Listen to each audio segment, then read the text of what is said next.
Berilmulah kita tentang la ilallah dalam ilmu hakikat. Tahu betul kita apa sih isi kalimat itu. Kalau kalimatnya kan la ilaha illallah. Kalau dialih bahasakan tidak ada Tuhan selain Allah. Itu mah bahasa Indonesianya. Isinya apa? Memahami isinya ini tentu dengan kajian ilmu tauhid. Memahami isinya. La ilaha illa Allah. Maka kalau kita pahami lebih jauh itu la ilaha illa Allah. Ada 4 suku kata. Muhammad Rasul Allah 3 suku kata. Berarti 7 kan? 7 suku kata. La ilaha illallah Muhammad Rasulullah. 7 suku kata ini mengisyaratkan 7 hari 7 malam. Ya, berarti dalam sepekan selama 7 hari 7 malam tidak boleh lepas dari 2 kalimat syahadat la ilaha illallah. Ya. Begitu juga la ilaha illallah ini 12 hurufnya, sedangkan Muhammad Rasulullah 12 hurufnya, jadi 24. 24 ini mensyaratkan 24 jam sehari semalam. Berarti dalam sehari semalam kita tidak boleh lepas dari 2 kalimat syahadat. Hidup kita ini hanyalah pergantian siang dan malam. Walaupun umur kita sudah 70 tahun, 80 tahun, tapi kan hanya pergantian siang malam. Nggak taunya dah 60 pula umur kita. Siang malam, dah 70. Itu hitungan. Intinya apa? Seumur hidup. Nah, kan gitu. Jadi seumur hidup tidak boleh lepas dari 2 kalimat syahadat. Tapi di mana letak 2 kalimat syahadat itu di diri kita ini? Nah, itu namanya kita mengkaji 2 kalimat syahadat atau la ilaha illallah itu dalam ilmu hakikat. Paham kita di mana letaknya. La ilaha illa Allah. Nah, kalau dalam ilmu tauhid kan, la itu menghimpun sifat nafsiyah, yaitu wujud.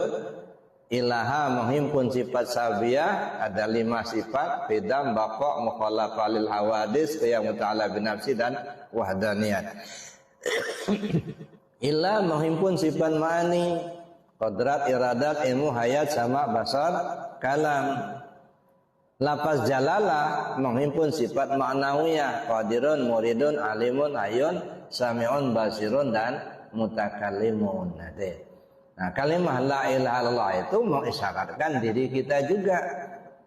Nah, kenapa? Karena la itu menghimpun sifat nafsiyah.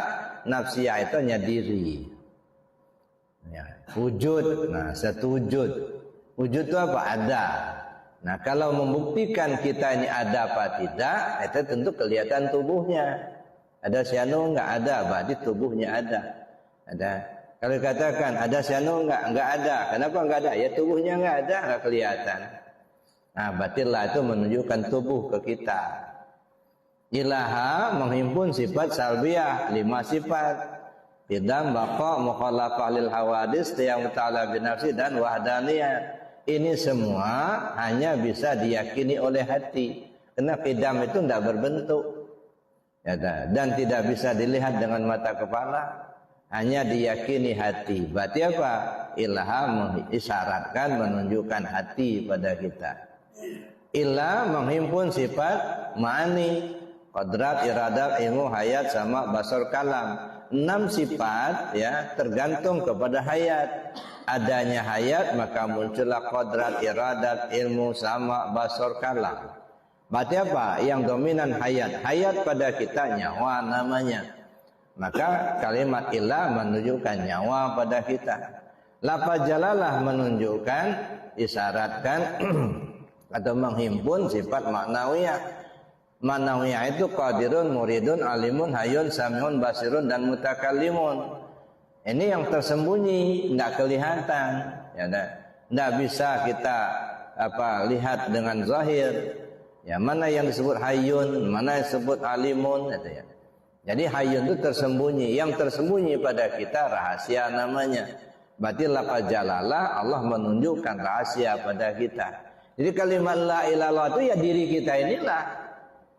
La tubuh pada kita, ilaha hati pada kita, ilah nyawa pada kita, Allah rahasia pada kita. Nah, jadi kalau kita sebut la ilaha illallah, menafikan yang ada pada diri kita untuk kita isbatkan hanya kepada Allah semata. Karena ketika kita sebut la ilaha illallah, ilaha Tuhan. Tuhan itu mempunyai sifat 7. Qadrat, iradat, ilmu, hayat, sama, basar, kalam. Artinya apa? La ilaha illallah, la hayyun illallah. La ilaha la alimun illallah. La ilaha la qadirun illallah. La muridun illallah. La sami'un illallah. La basirun illallah. La mutakallimun illallah. Jadi menafikan keakuan diri kita tentang sifat 7 itu untuk kita isbatkan hanya kepada Allah semata. Maka disebutlah kalimatnya nafi isbat, menafikan dan mengisbatkan.